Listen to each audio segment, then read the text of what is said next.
Hi guys, in this video I'm going to share with you one of the most helpful tools you will need this Black Friday when shopping on Amazon.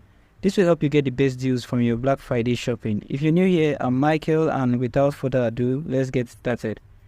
Once on Amazon page, you're going to find different deals that are available for you. You find these that are up to 50% off. You can click on the deals and then it's going to take you to the Black Friday offers.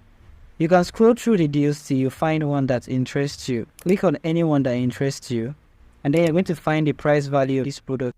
But there is no way for you to actually know if this product has actually been reduced at 4% or if a seller is not ripping you off. You can use different tools to help you track the price.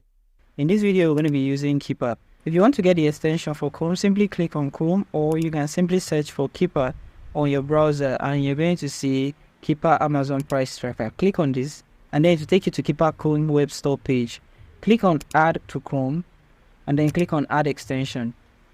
Once the extension has been installed successfully, go back to the product and then refresh the page. Once the page has been successfully refreshed, scroll down to the bottom and you're going to see this chart.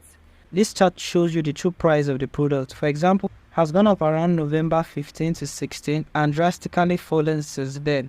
This can help you track the price of a product and know if the seller you're buying from actually offers you the best Black Friday deals. And this can also help you find companies that jack up the price of a product before Black Friday and then just to bring the price of the product down again.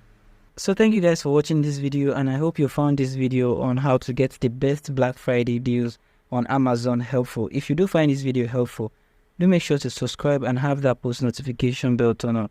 I hope to see you guys in my next video.